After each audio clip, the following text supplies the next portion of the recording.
I know what my intention for my life is. And I know that before I know what my intention for my career is. So my intention for my life is to be fully alive. Right. I am on the relentless journey of standing inside of myself, standing up to the places of limitation inside of myself, and daring them to think that they can get in my way.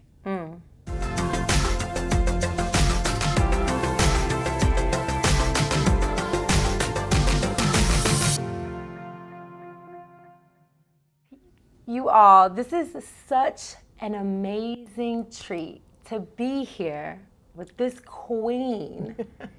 If you all don't know her, this is Miss Tina Lifford. Y'all might know her as Aunt Vi from Queen Sugar. If you have not checked out Queen Sugar, please do yourself a favor and check it out. And this woman, we met about a year ago at her book launch. And I have chills because her energy, her presence, her grace just struck me. And I was like, I have to have her on the Get Loved Up podcast for you guys. So, the queen herself. I love this. So, when you opened the door, I so knew both your face and the energy immediately, right? Which is actually a wonderful statement about you. You know, and if people are going to remember you, to be able to say that they remember your energy as well as your face, that's a beautiful thing. But actually, I have to tell you that the book launch that you think you were at was actually my book was self-published first, okay? And the book that I handed out to you all, which is actually 2 years ago now. Wow. It was June of 2018. Yes. Wow. Yeah, 2018. And I don't know if you remember that a number of the women came in very late, and people were expecting Ty Beauchamp to be there. Ty's last name is is Ty a friend of yours? Yes. She will be here. Is it today? I think she'll be here today. Oh my, that's fantastic. And so Ty was unable to join us that day, and I wound up being there with her, you know, influence. The room was full of people who knew her. Right. Long story short, it was from that event that Sean Robinson took my book home, my self-published book home, got great value from it, handed it to a friend of hers who was going through something. He got great value from it, but he was also an editor, newly appointed editor at HarperCollins. Wow. And so from the moment the book was given to Sean to him being in my email box was less than a week. And then I am now, you know, with a 2-book deal, and the book that you had, which was self-published, has now been revised, which was The Vision Always. And we just launched in November of 2019. Wow, congratulations. Yeah. That's such a beautiful story. Yeah. And what I love about it is that you put yourself out there with an intention. Absolutely. And I think a lot of women, especially young women, if you might have wanted a book deal in the beginning, but it wasn't there, you self-published. And I want you to speak to kind of the journey of how it felt to self-publish and then actually get this book deal. Yeah, so intention is everything, right? And intention is everything, and the primary intention from my point of view is truly wanting to become all that you can be, all that is yours to be, right? And so the book, I never woke up and said, oh, I want to write a book. I woke up and something wouldn't leave me alone.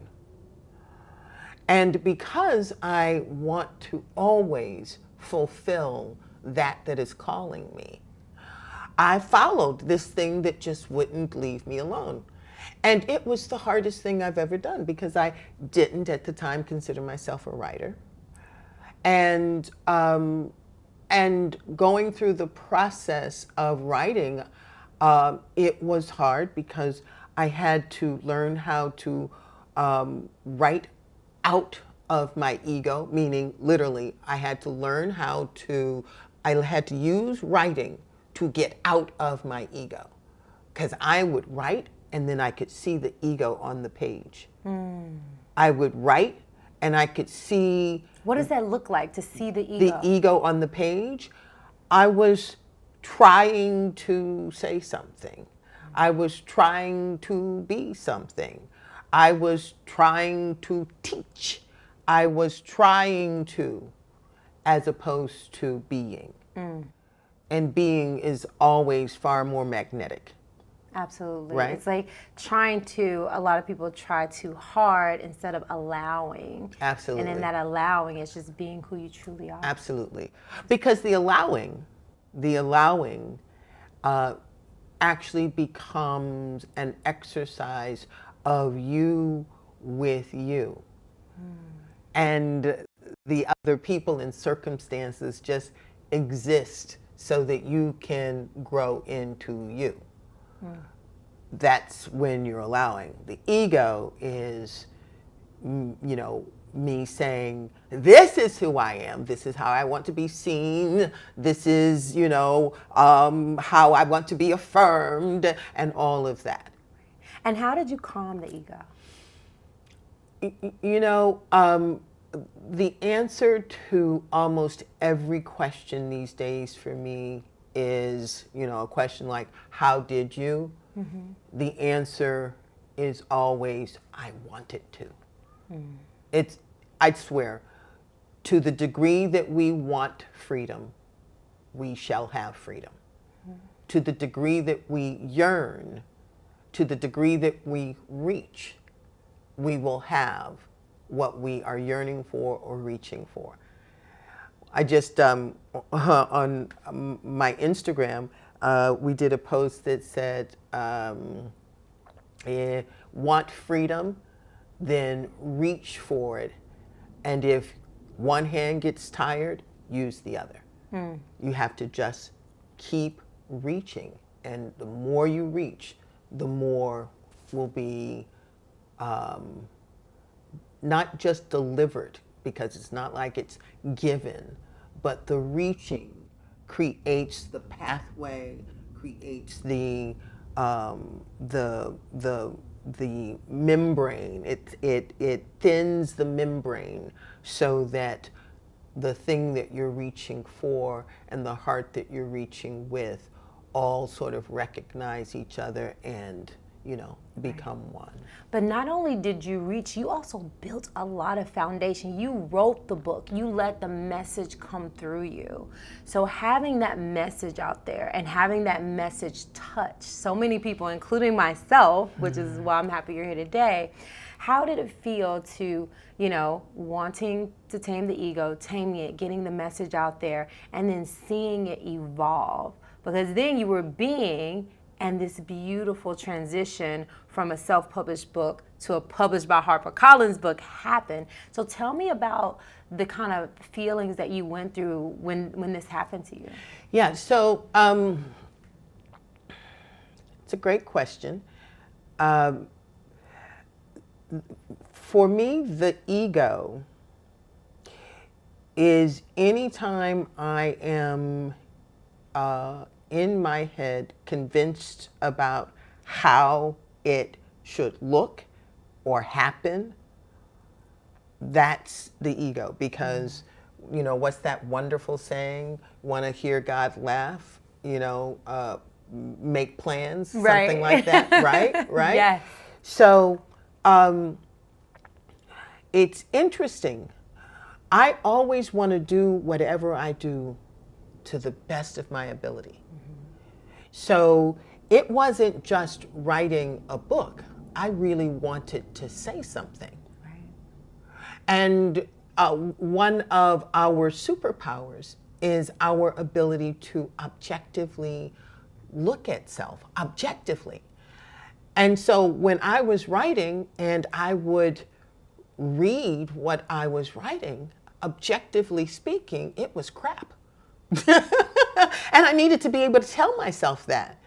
And I needed to have a bar that I was willing to fight for, right? Right. So once I got through the writing of the book, and it's a process, and all of those people who come in and try to sell you and say, this is how you do it, and it's step 1, 2, 3, 4, 5, 6, and then you have something at the end. God bless them. That is not my process. And I question, if we were to really do some sort of survey, how often that 1, 2, 3, 4, 5, 6 is really the process. Because the process creates itself in the moment. And I started that book at least 50 times. I was writing on that book at least for the first chunk of it, 3 years. I threw my hands up and said, I can't do this, and I don't quit anything. I said, I can't do this. Right. And that's one of your lies. That's that right. You share in the book. That's exactly right. And what is your mantra that you give people to counteract that lie of I can't? Well, now, the 2 things from the book. Now it's can't is a lie. And so underneath the can't, what's the truth? And underneath my can't was, I don't know how to get out of my own way. I don't know how to drop into a voice so authentic that it is compelling and magnetic. But the deeper that realization of what I was afraid of, the more that crystallized, the more I knew what to ask for, right? Right. So if I don't know how to drop into the authentic voice, then that now becomes my ask. God, how do I drop into the authentic voice? If I don't know how to, write in a way that is so compelling that it has people perking up, then I ask, okay, God, so how do I write in such a way that people perk up?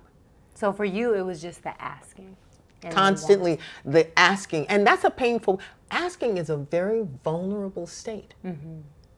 Because asking means that you literally have to want what you want, which means you risk not getting what you want. Right. And you have to be willing to stand in wanting what you want in spite of the experiences and circumstances that you're having. One of the things that really captivates me about you is just how you're dealing with, the ego that we all have. And one thing I noticed is that we all have this fear of rejection, right? Because as you were saying, you do and you want it to be accepted, but the truth is most people are not going to like everything you do. So how do you deal with rejection?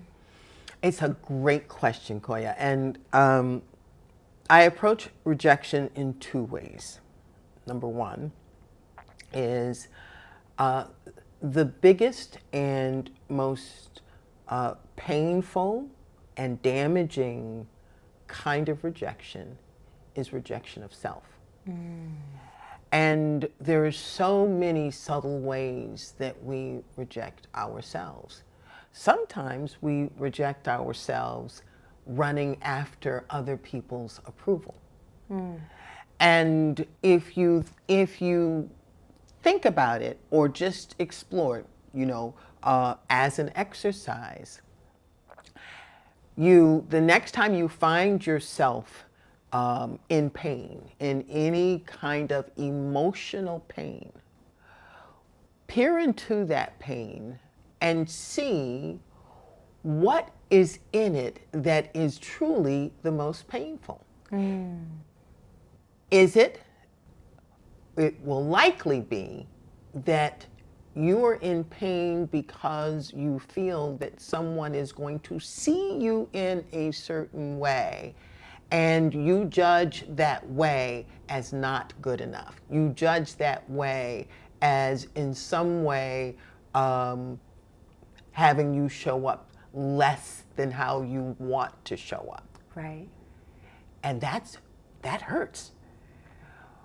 But the reason it hurts is that we've already judged ourselves as less than in that particular way or area. Right. So the person is just affirming what we already believe. What we've already said. And you have a quote, it's about unresolved pain. Yes. And how that affects our future. Can you unpack that a little bit? Because your whole point was how if we don't take care of unresolved pain, we end up moving into the future repeating patterns. And I think that happens a lot. Oh, yeah. Well, it happens a lot for very good and physiological reasons. Pain or any experience is energy. Right. It's real energy. And so a painful experience is energy that gets stuck and is improperly processed, right? So if in fact energy is stuck, how do you unstick that energy? Because unless it gets unstuck, it is going to live right where it is, right, not just in your body, but in your unconscious and subconscious experience. They say matter is neither created nor destroyed. Right. Energy is meant to flow. And if it's not flowing, then because it is a thing, it is creating some level of block, some kind of blockage. And so our job is to understand that when we are in pain, when we are in emotional pain, physical pain, there is a relationship with energy that needs to be attended to. Right. And how do you attend to that energy? How do you attend to personally? How do you attend to your pain because a lot of times it's unconscious, like you said, and then when you become aware of it because you're angry, frustrated, have anxiety, or anything like that, how do you deal with pain that comes up for you? Yeah. So listen up. I have learned that one of the best ways to help pain resolve is to tolerate it, which means be with it. Oftentimes when we are in pain, it is so uncomfortable, and part of the reason it's uncomfortable is that we are telling ourselves that this shouldn't be the case. So we've got the pain of this experience, whatever it is. Then we've got the added discomfort of us saying this shouldn't be happening. Right. So we're not acknowledging the pain. Well, we're acknowledging the pain, but we're judging it. Okay, we're judging. Okay, Yeah. Okay. We're saying I'm in pain, but we're judging it. We're judging ourselves, and we're judging God and the universe because we're saying it shouldn't be happening. Right. So one of the most important things to do is to simply acknowledge where I am. Okay, this hurts. My heart is beating really fast, and at the base of it, there is this sting, this burning. Just truly acknowledge what's going on, and in specificity if you can, because it subconsciously makes you present versus puts you in avoidance or running or judgment. Right. Now that you're present, you can begin to do actual physical and physiological strategies such as EFT, emotional freedom technique. That's the tapping work. That work will help you to take the edge off of the discomfort.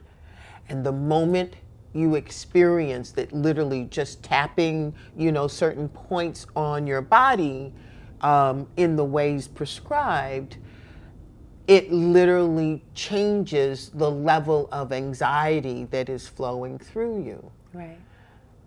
And then the more you practice sort of being present and then making a choice and having that choice make a difference, you begin to slowly build confidence in the fact that you can actually change your state for real. But it takes a while before you begin to really believe that you have the power to manipulate your state, no matter what degree of pain and anxiety you might be feeling. Right. And what do you feel was one of your lowest moments? One of my lowest moments. Okay, so I'm going to tell you something. My relationship to even a statement like my lowest moment has changed because and I'll share this one that I always enjoy sharing actually. I remember that I was standing in my kitchen and I was going through a relationship issue, right? And this experience, this sequence of experiences with this man were happening just as they had happened a number of times before. Right. But this time, I was practiced. This time, all the work that I had been doing, I had practiced enough that even though I was triggered, I was conscious enough to still be present and see myself and do the work in the midst of the trigger. That had never happened before. Usually the trigger happens, you get taken out and you can't think because literally the brain, focuses and becomes more narrow when we're triggered. And what is a trigger for you? Because I know that in relationships, like that's also a place where I struggle a bit. And I know the triggers can be like some of the hardest thing, and it's different for different people. So for you in a relationship, what is like a trigger or a red flag or something that lets you know like, oh no? Well, now it's interesting because the trigger is not the event that is taking place between me and my partner. That's in my book, we talk about I'm upset because. It might appear that the trigger is, I was talking and you got up and left the room and that just drives me crazy. Right. Right? That appears to be the trigger. But the real trigger is that somewhere in my past, I felt discounted, unseen, and ignored. And because of that, when you get up and you walk out, what I experience is those past moments of feeling not seen, ignored, and literally it feels like abuse. Right. Right? So our triggers, it doesn't matter what is going on in the moment externally. The real trigger is the unaddressed pain, that stuck energy that wasn't properly processed, that is being stimulated, instigated by the experience in the moment. Right.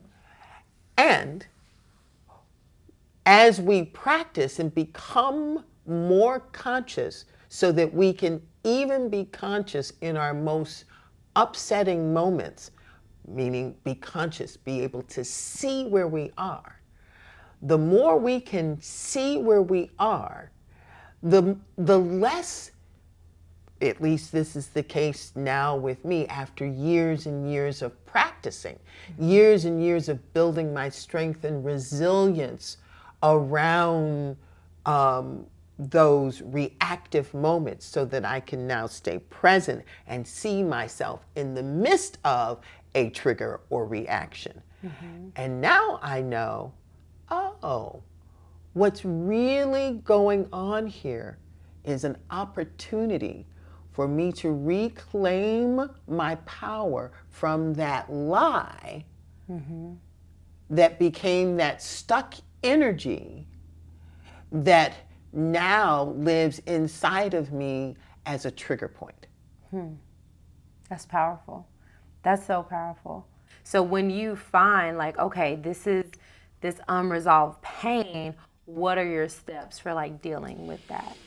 Well, After you acknowledge it, you own it, you're like, all right, this has happened a couple of times. yeah. So first, let's just acknowledge that anyone who is in this conversation has already made a decision that they are interested in cultivating the better iteration of themselves. Right. And when you start from there, the rules get different. When you start from, okay, I really am going to use my life to become my best self, that means you're going to use everything to grow. So in the midst of whatever is going on, it becomes easier to tolerate. And I don't mean indulge. I mean be present to the discomfort, because your end goal is growth. Right. And you cannot grow without stretching beyond your bandwidth regarding this issue. And the only way to stretch beyond your current bandwidth, your current understanding of this issue, your current reactions to this issue, is to be present, to watch yourself, and to question what you see. That takes work.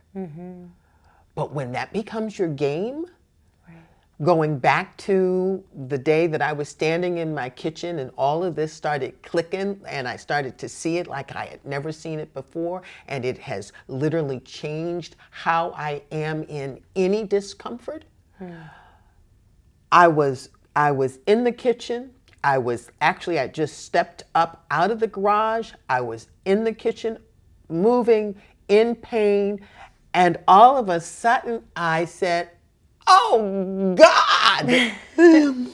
And I bent over and I said, "This hurts so bad." But I see it. I see that it's the same old pattern. I see that in this moment, my job is to just be present. I see that me seeing it is doing the work. I see. And so here in the solar plex, I'm doubled over, but on my face, there was a smile. Both things were real. Both things were happening simultaneously. And it set the stage that now, and I want you to hear me when I say this, when I am going through difficult times, and our job in terms of expanding and growing into the light, resilient beings that we are, our job is to realize that we have to constantly come back to ourselves, recalibrate, and regulate our perception and emotions, right? And we might have to do that over and over and over again to build the habit. But doing that is doing the work. So if I found myself, oh, okay, I just did an award show, and I was presenting, and I came off the stage, and a friend, without any judgment or attack, right, said that I had mispronounced this woman's name. Her name, right? A name that I should have known, right? And I know how important people's names are to themselves, you know. And inside, my stomach went, and in the moment that it started doing the I knew two things.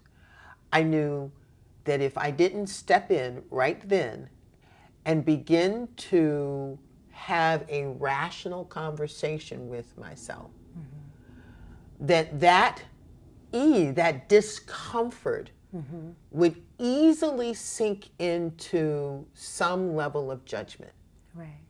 And judgment easily opens up the door for what I call in the little book of Big Lies, the surviving self. And once the surviving self starts noshing, eating on our old pain, it becomes ravenous, and like you just literally open up You're feeding the pain. You're feeding the pain, and it becomes a rabbit hole. So I knew that I needed to step in. I needed to acknowledge this. But I needed to withdraw all of the conclusions, you know, that might come with that. Oh my God, she's going to feel offended. Oh my God, I look stupid. Oh my, whatever those conclusions are, I knew that I needed to step in, have a rational, loving conversation. The rational, loving conversation looks something like, okay, all right, well, we didn't mean to offend. And I'm just knowing that who I am speaks louder than the mispronunciation of her name. And I always love, it's part of the EFT phrasing, but I always love the phrase, and even though this is happening, even though I'm feeling this way, even though this discomfort is present, I deeply and profoundly love and accept myself. That's powerful. I think if everyone loved and accepted themselves no matter what, then they would stay in a vibration of love versus fear. Because all that judgment, all that shaming, all that self-ridicule is just fear. Fear that I embarrass someone, I embarrass myself, and that, you know, staying in that vibration of love is so important. And especially as an actress, that you have been in the game for a minute. I have. How do you, because really a lot of the tips you're sharing, it just really helps your mental health. It really helps you process pain and get through hard times. So, and the platform, especially in Hollywood, has changed. So how have you been able to endure? You know, I know you have, you know, dealing with the pain and things like that, but a lot of people they get exhausted, they get frustrated, they're just like, okay, now maybe it's not for me, but you've consistently like stayed in there. What is your secret? What can you tell someone that's like, I want to be like Tina, but it's hard. So here's the truth. Number one, the game I'm in is an internal game. And it's just using the things that are going on outside of me to teach me how to play my inner game. Right. That's real. Intention is everything. I'm here to be fully alive. So if that's my intention, my mother and I share a watering eye. So that happens to me too. Yeah. Me and my dad. I got it from my dad. Yeah, my mom, her eye just waters all the time. As an actress, it can be amazing because sometimes that water comes right when I need it, right? And I don't have to work for the tears. But I know what my intention for my life is. And I know that before I know what my intention for my career is. So my intention for my life is to be fully alive. Right. So and to be fully alive means that I am on the relentless journey of standing inside of myself, standing up to the places of limitation inside of myself, and daring them to think that they can get in my way. So that's the game I'm playing. Message to haters. She ain't got time. Well, but you see, I'm not even paying attention to the haters because I'm so busy paying attention to my own internal hater. Right. Right? Right. I ain't got time to be You ain't thinking got about time. you. Right. And because I'm not thinking about you, your games don't really have an effect on me. No 'Cause weapons. I'm not paying attention to you. If I give you my attention, I have just taken my attention away from my commitment to God, that in this lifetime, I am going to do everything I can to be fully alive as a testament to the notion that we can be thinking in terms of possibility, reaching and starting over until we die. I hope everyone wrote that down. Because that is powerful. That's a nugget. And I think if everyone focused on themselves and focused on being their best self and not focus on all these things outside, we'd be more spiritually aligned, following our divine calling from God. And in that space, you can get through pain, you can get through rejection, you can get through all the things that, I'm sure you've been through in your career. Which, let's talk about that a little bit. Let's talk about Queen Sugar. I'm sure people want to kind of get into, like, the difference between you and Aunt Vi. I mean, because it's very powerful to play another personality on film. Can you talk about that? Yeah. Aunt Vi is, she's a blessing. And Queen Sugar is a blessing.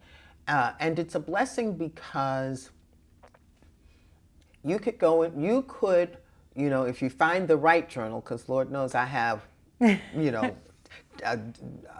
don't even know how many journals I have, but I have a lot of journals. And throughout my career, I have in my journals, written down what I want for my career and my life. And I know this today.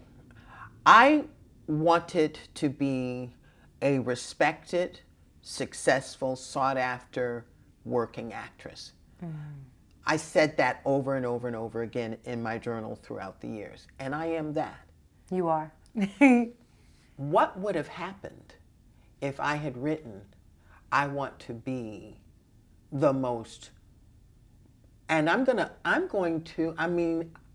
believe that what Oprah was writing in her journal is different from what I was writing in my journal. Right. Now, I don't want Oprah's journal. I want Tina Lifford's journal. Right. But I'm aware that we really do get what we ask for. So I asked to be a respected, sought-after working actress. And I could have and can, from this point forward, tweak that in whatever ways that I want to have it more clearly represent what I want now. It goes back to that intention. It goes back to that intention. Wow. We must be clear. We must dare to invest in an intention. We must dare to want something. Yearning, like we already said, it's a vulnerable state. Right. Because everybody's watching. Everybody. Everybody's watching. So Aunt Vi is exactly what you wanted. That's your And ideal Aunt Vi, character. That's it.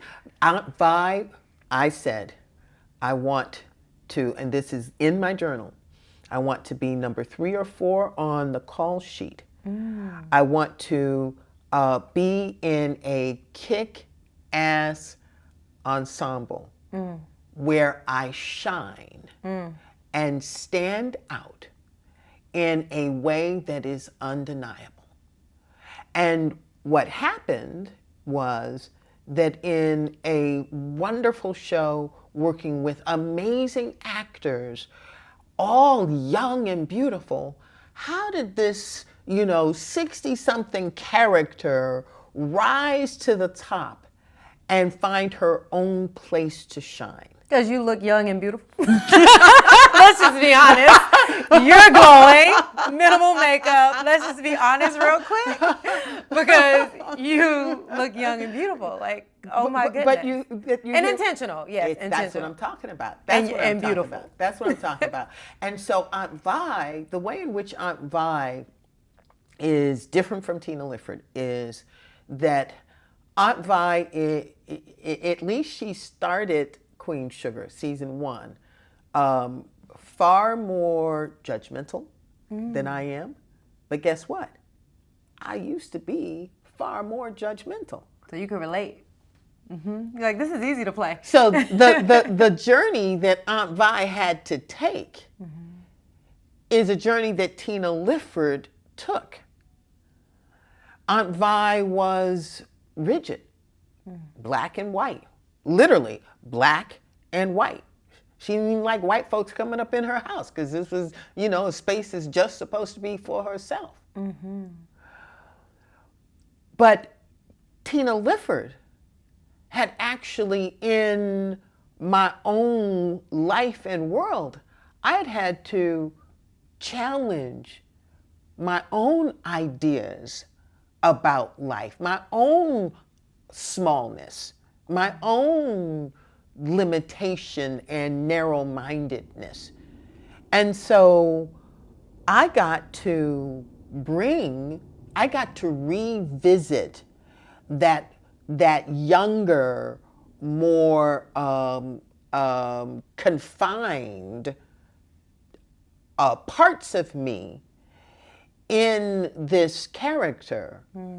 And because I had spent the kind of time with myself where I truly had learned the truth about me, Right. I could bring a level of depth and truth to Aunt Vi that Aunt Vi wasn't even aware that she had. Does that make sense? Yes. Yeah. So what has been your favorite scene? Do you have a favorite scene or one that kind of just really either challenged you or you just enjoyed playing? Yeah, I have a number of them. Okay. So in season 4 was a monster. It was a wonderful season. We saw Aunt Vi take this journey of healing. She got triggered. Her and the abuse that she had sustained in her marriage to Jimmy Dale was triggered. It came in and it impacted her most treasured thing, which is her relationship with Hollywood. It came in and it threatened that.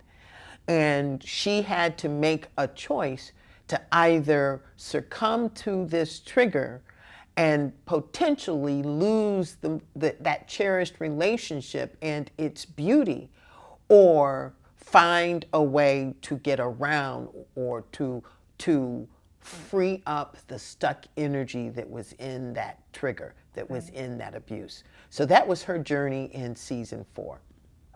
Well, there's a moment in season 4 where, and actually it's not connected to her stuff, but it's connected to her determination to protect her family. Mm-hmm. And she is standing in Vi's Prize Pies. And the white character, oh my God, his name is escaping me right this moment, but he comes in and Vi is there eating out of a little cup. Just she's eating something simple out of a little cup. And she stirs the cup and then she eats it. But you see in her countenance that she is literally as big and as powerful as the entire universe in this moment. She knows it. He knows it. Very few words are necessary. It takes a simple look and a tone. And you know that this woman means business. And to cross her now, here, in this moment, could possibly disrupt the universe as we know it. That is powerful. That is powerful. So does Tina Lifford have this same energy, this same power, this same fierceness? As Aunt Vi? No, as you. You said, does You Tina have it- Lifford have... Do you have that same, like... As Tina Lifford? Oh, yeah. Yes. Well, here's what I will say. Because I am playing my own game always, it would be a mistake to underestimate me. It would be a waste of time to try and stop me. And it would be and those efforts would most likely go unacknowledged. Right. Because my commitment is to the power, the undeniable power and truth of the infinite self. And if I let something outside of me dictate my life, they may dictate my circumstances, but if I let it dictate my life, then I am putting it on the level of the infinite self. Right. And something tells me that that would be blasphemous. Something tells me that that would be like a really painful choice to try and come back from. And so I am probably more practiced than most of the people you know. When people say, oh, Tina, you're so this or you're so that, and you're, what I am is practiced. What I am is really good at pulling myself out of the distraction, out of the fear, Right. out of the pain, coming back and remembering that I am more, and then daring to be even more fully alive. Use that thing right there. Right. As painful as it is, as surprising as it is, use that thing right there to be more fully alive. That's amazing. Pull yourself out of the pain, unacknowledge your haters, and live fully alive. That's it. That is so, so powerful. Be in your own game. Because literally, I'm not doing that. Right. You're straight ahead. You're not looking to the left, to the right. Your eyes on the prize. Because I'm not trying to get across the finish line that's on that field. Right. That's the theater of it all. People in the stands, the people who are watching, they think that I'm running to get across the line that's that's painted on the field. No, I'm running to truly walk in this body as the thriving infinite self, understanding and using consciously and purposefully my relationship with the surviving self. That's the game I'm in. That's enough to focus on. I think once you really do commit to like self-reflection and really processing your pain and doing all the things that you've recommended, you don't have time for anything else. Absolutely. Like that takes 24 hours in every day. Absolutely.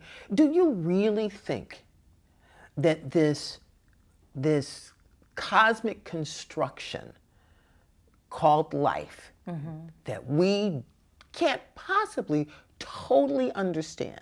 I mean, it's so big, we know about that much of what it really is.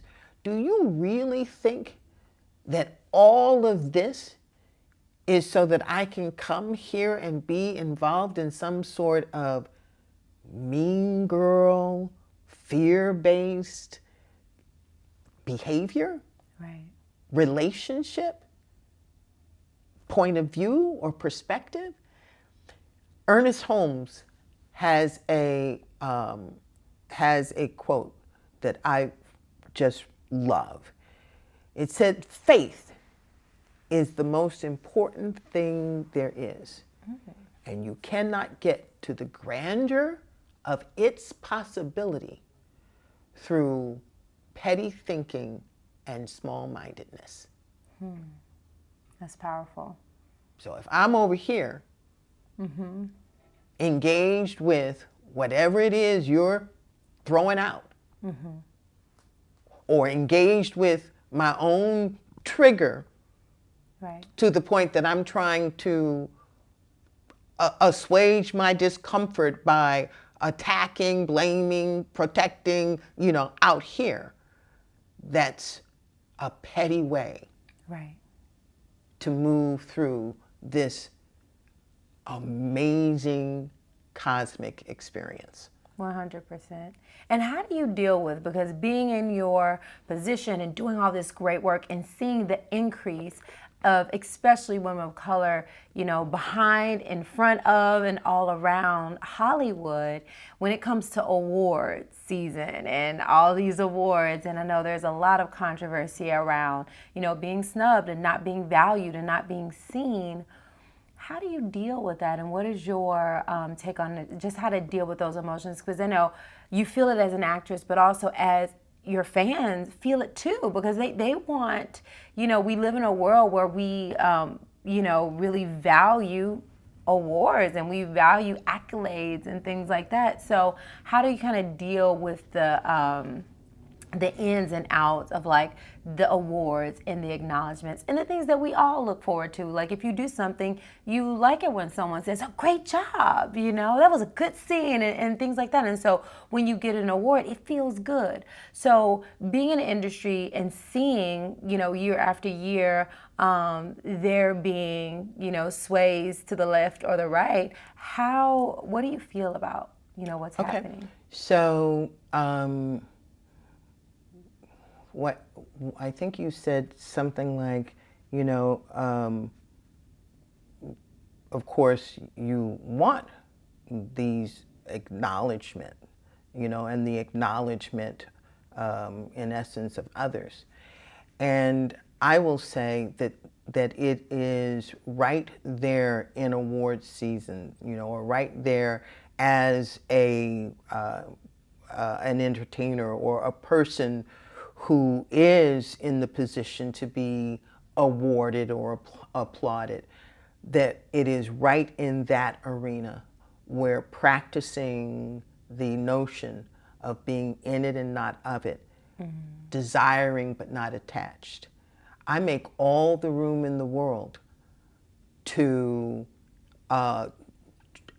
I work to be worthy of all kinds of awards.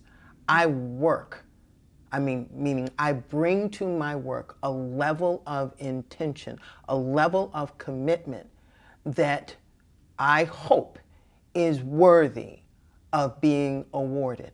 And I am not attached to being awarded. Right. I don't need you to see me if I am seeing myself clearly.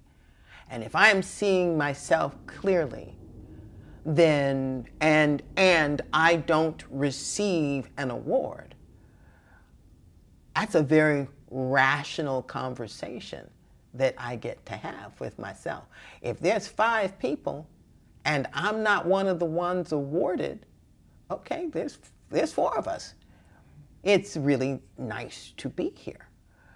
But if I'm so attached to getting an award that my sense of myself is lost when I am not awarded, then I say not being awarded is a very good thing, because it is time for all of us to be so sure, to invest and pour into ourselves to such a degree that no one can still your sense of yourself. Right. That's the work. And then that way you can show up fully, you know, guns blazing, in a level of excellence that is awardable. Right. But if life doesn't shake out that way, I am not lessened in any way. Right. You don't lose your sense of I self. don't lose myself Or your value, or your worthiness. That's or beautiful. or my peace. Or your peace. Peace is not shaken. 0%. You know. That's powerful. I mean, I was just up for an Image Award, and it was me, Lynn Whitfield, CCH Pounder, and I forget the other person. I mean, that's an incredible list, Right. right? I was happy for Lynn. I was happy for Lynn. If they had called my name, I would have been happy about that too. But when my name wasn't called, there wasn't, my peace was not disturbed. Right. And there was enough of me present that I could love my sister who is deserving. Right. I think that's so important, especially when it comes to us as women. A lot of times there's a lot of conflict and comparison and things like that. And I believe, you know, in oneness, meaning like if you win, I'm winning, we're winning. And so what is your, I'm sure you've had it before, people that are kind of like, you know, bad mouthing or not happy because you got something over them or you got a part that they didn't get. How do you deal with it when you are the one that wins or you are the one that gets the part and then you kind of get like torn down, your character torn down, or maybe you've never experienced this before, but someone just kind of rakes you over the coals. How do you deal with that? So, again, when my perspective is that I am here for one primary reason, and that is to grow and to know who I am. Right. So, when I find myself in pain and dis-ease, I love myself, but I also get really curious about what are the beliefs and attachments and conclusions that I've drawn about myself or the situation that leave me in this pain. Because you and I both know that, you know, someone can tear you down. I say this in the book, you know, when the guy on the street, you know, was calling me out of my name, the guy that I gave some money to, calling me out of my name, and his words were like water off a duck's back. I ain't got time for you.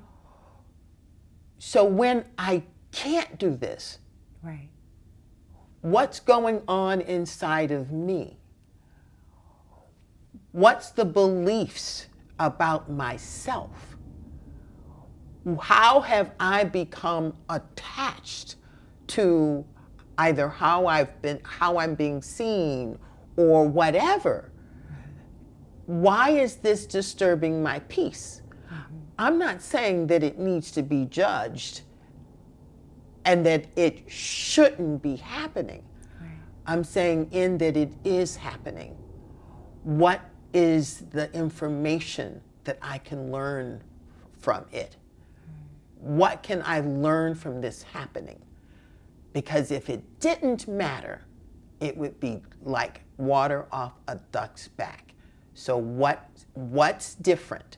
Right. Why isn't this water off a duck's back? And being willing to be in that inquiry with myself helps me to see what my beliefs are, what my judgments are, what my conclusions are. And then I can rationally look at them and see if there's some place where I need to adjust so that my peace is not disturbed. I love that. Our peace belongs to us. And if it's disturbed, it is something inside of us, Right. some perspective that is doing the disturbing. I feel that. It's almost like we are responsible for our own emotions. We are responsible for our experience, not for the circumstances, but for our experience of the circumstances. I say that life is, here's my really simple bottom line explanation of this big thing called life. Life is simply, we are in this creative medium. It is every molecule in this thing is creative. And life is simply bumping into life, creating more life. So when life bumps into you, how you see it, what you conclude about it, what you judge is just another way of creating more life. So what is the experience inside of yourself that you are creating based upon how you were seeing what you see? That's powerful. Because we're always creating and co-creating life. Absolutely. I love that. So I have some rapid fire questions from you. Oh, Lord. Season 2 is all about me, interviewing women that I am inspired and intrigued by. And so we want to get some nuggets from you. Okay.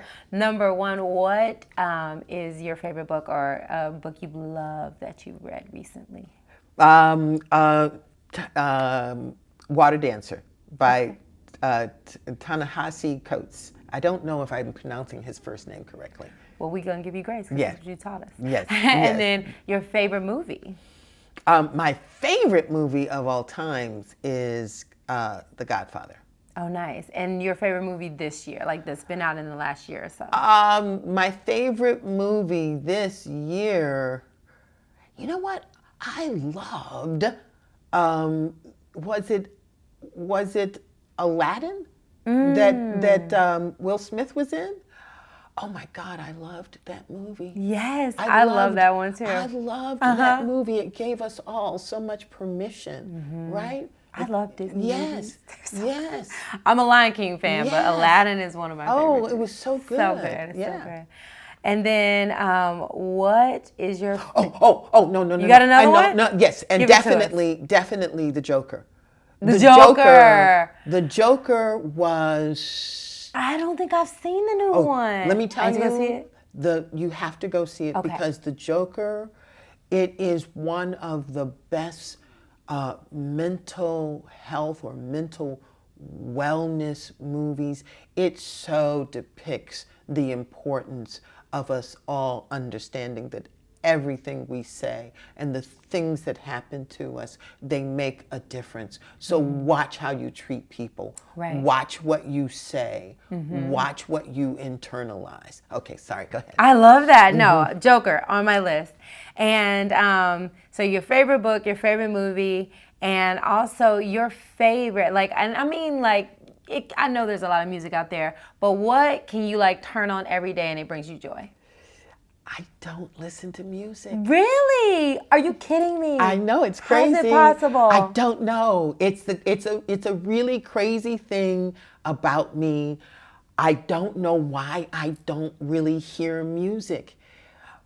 I have to force myself. Right. I have to decide to listen to music in order to hear music. So no favorite song, no favorite artist of all times that you hear when you're out? I mean, if I go old school, you know, if I go old school and Marvin Gaye's What's Going On, I think music stopped for me right there. That's on my list. I have my like God. a whole Black History Month playlist. What's Going On? He's an Music epic of my song. mind. But see, I think music stopped for me right there. And I'm not saying that I don't like today's music. I'm saying that something happened and I don't hear music.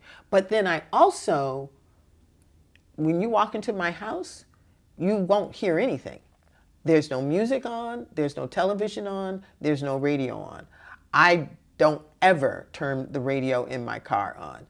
I don't listen to stuff. Right. I am really, really happy in the quiet.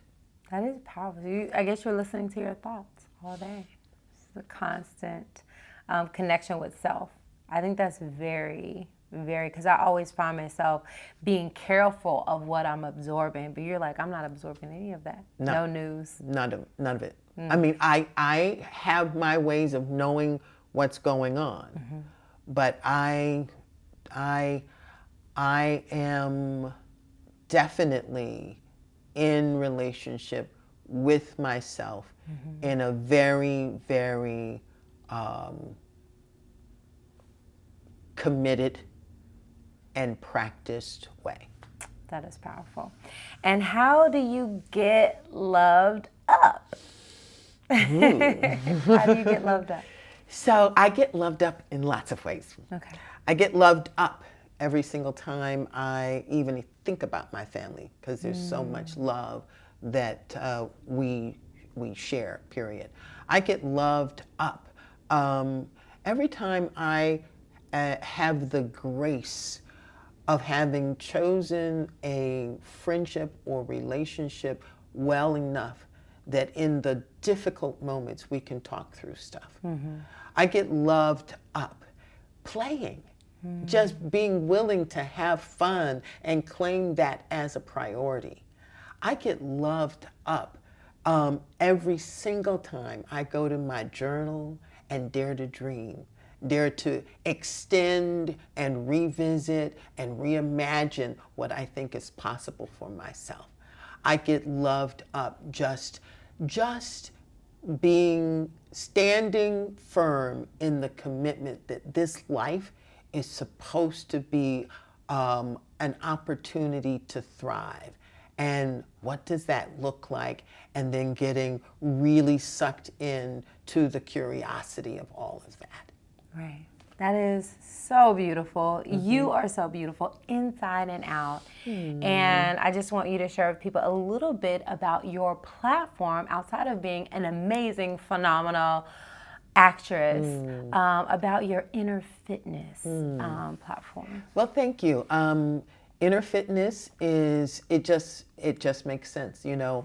I woke up one morning and literally the words inner fitness were etched on the back of my eyelids, and it was like, oh, that's it. That's what I've been trying to say. You know, I had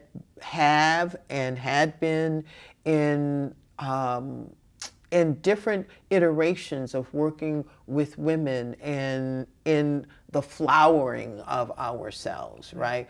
It started off as Totally Fabulous Woman, then it became Waking Up Fabulous. But inner fitness just felt so right because it included all of us. And inner fitness is the Inner Fitness Project, which is my platform, is taking the stance that inner fitness is as important as physical fitness. Right. And in the same ways that that physical fitness is codified, that we all know what to do and what is important in order for us to be proactive and prophylactic where our physical wellness is concerned. The Inner Fitness Project is saying, hey, that same kind of specificity is needed and possible where inner fitness is concerned. And so we are over here codifying and saying, okay, so diet and exercise is super important in terms of being proactive and prophylactic where physical fitness is concerned, being able to be more conscious and aware and then observe yourself and interrupt the kind of patterns that no longer serve you.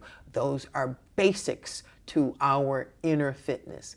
Right. And inner fitness, allows us to take charge of our lives and then be on our own individual journey to what it looks like to be fully alive. That is powerful because I feel like your inner fitness does affect your physical fitness. It affects what you eat. It affects how you work out. If your mental health isn't on point, then you might not want to go to the gym. You don't want to eat healthy. You start, kind of eating to solve problems and drinking and all these things. And so what is the main thing in inner fitness? And you might have a couple of these, but what are the main things you focus on helping people with?